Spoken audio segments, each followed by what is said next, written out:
Hello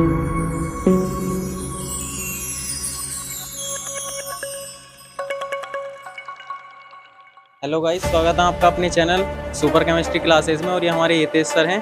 अगर आप chemistry पढ़ना चाहते हो फ्री में ऑनलाइन तो सुपर केमिस्ट्री क्लासेस को सब्सक्राइब करें। और अगर वीडियो अच्छी लगे तो वीडियो को लाइक करना, शेयर करना और सपोर्ट करो। हर एक नॉलेज आपको यहाँ इस चैनल पे देखने के लिए मिल जाएगी। एंजॉय करो सुपर केमिस्ट्री क्लासेस। देखे बेटे, रसायन विज्ञान आपको शुरू हो रहा है। पहले वीडियो आज इसकी हम अपलोड कराएंगे। सभी बच्चे ध्यान से पढ़िए। रसायन विज्ञान बेटे होता क्या है? तो ये विज्ञान की शाखा होती है।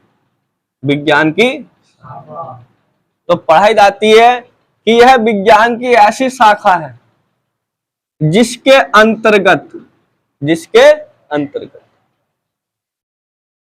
पदार्थ की संरचना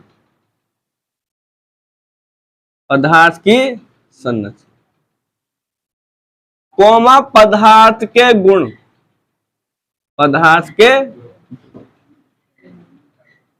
तथा संघटन और रासायनिक अभिक्रियाओं का अध्ययन किया जाता है, उसे रसायन विज्ञान कहते हैं। तो परिभाषा है बेटे कि यह विज्ञान की वह शाखा है जिसके अंतर्गत पदार्थ के गुणों, कोमा संरचना तथा संगठन और रासायनिक अभिक्रियाओं का अध्ययन किया जाता है, उसे रसायन विज्ञान कहते हैं। रसायन विज्ञान को इंग्लिश में केमिस्ट्री कहते हैं।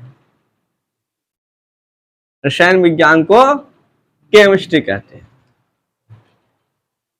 बेटा केमिस्ट्री शब्द कहां से लिया गया है?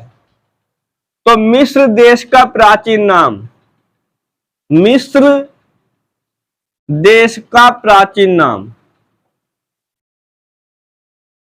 कीमिया। मिस्र देश का प्राचीन नाम कीमिया से केमिस्ट्री शब्द को लिया गया। बेटे वैज्ञानिक हुआ करते थे जिनका नाम था लेवोसियर। एक वैज्ञानिक हुआ करते थे जिनका नाम था लेवोसियर। इन्होंने रसायन विज्ञान के क्षेत्र में बहुत प्रयोग किए और अपनी महत्वपूर्ण भूमिका निभाई। इसलिए इन्हें रसायन विज्ञान के जनक कहा जाता है। उसके बाद हम बात करेंगे सर पदार्थ क्या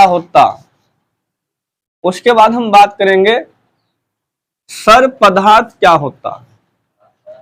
तो बेटा पदार्थ को द्रव्य भी कहते हैं और इंग्लिश में कहते हैं मैटर। तो बेटे पदार्थ द्रव्य क्या होता?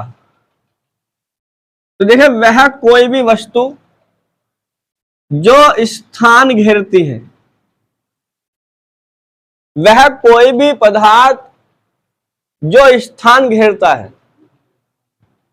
तथा जिसका द्रव्यमान होता है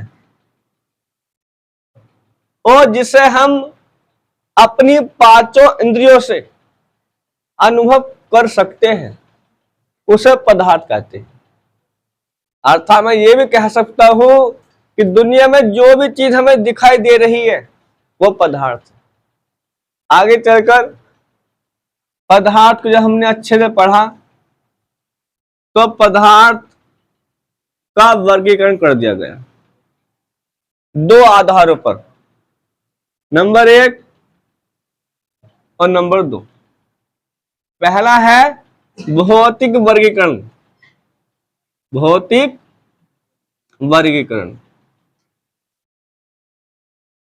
और दूसरा है रासायनिक वर्गीकरण।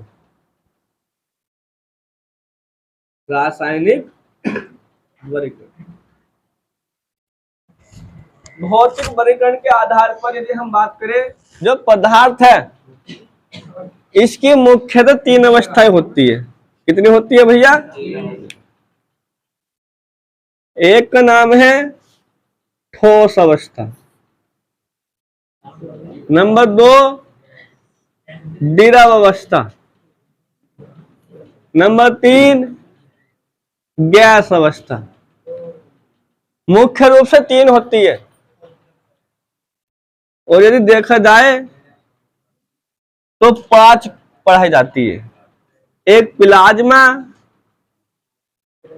और एक है भैया, कल बोर्ड दूसरा लाएंगे, बोस आइंस्टाइन। देखिए बेटे, ये जो 4 होती है शुरू की 4, ये है प्राकृतिक अवस्थाएं, भगवान की देन।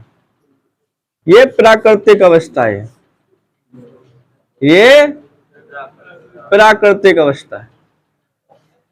और ये कृत्रिम अवस्था है जो मनुष्य द्वारा बनाई गई थी। अब हम बात करेंगे ठोस अवस्था की। सर ये क्या होता?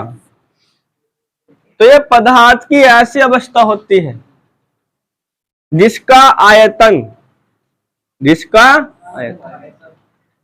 और आकार दोनों निश्चित होते हैं, उसे ठोस अवस्था।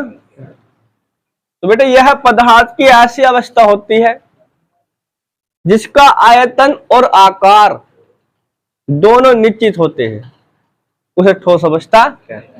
अर्थात मैं कह सकता हूं जो वस्तु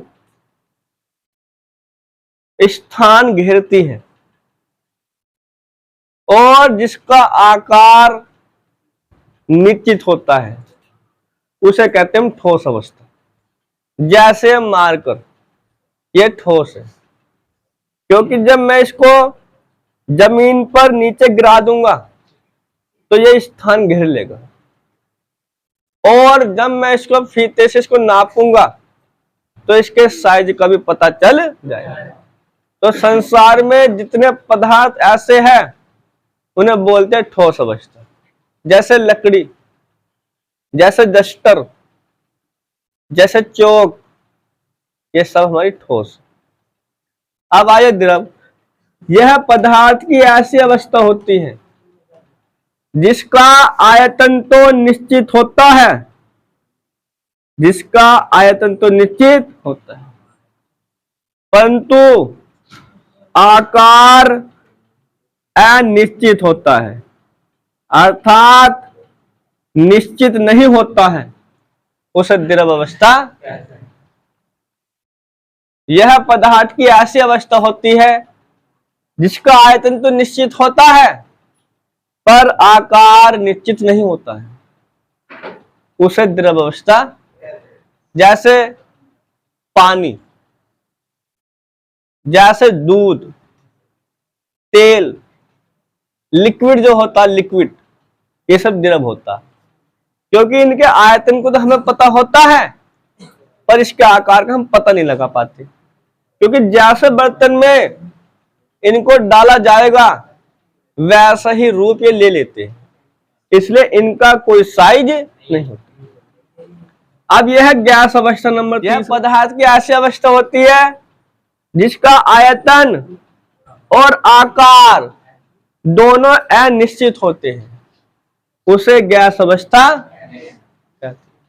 ना तो बेटे इसमें वजन होता, ना ये स्थान घेरती, ना ही इसका कोई साइज होता। जैसे CO2 gas, oxygen gas, nitrogen gas, ये सब गैस होती है। अब बेटे क्या हुआ, ये जो गैस है इसका आयनीकरण हो गया।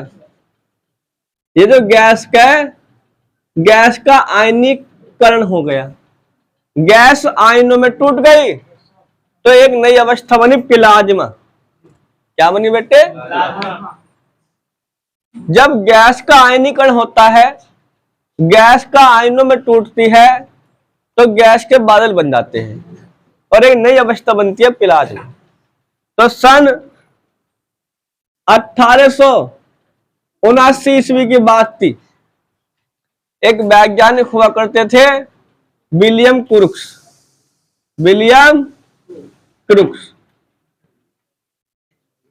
जिन्होंने सर्वप्रथम प्लाज्मा को खोजा था, जिन्होंने सर्वप्रथम प्लाज्मा को खोजा था। कुछ समय बाद 1928 ईस्वी में 1928 ईस्वी में एक वैज्ञानिक आए जिनका नाम था लेंग मयूर,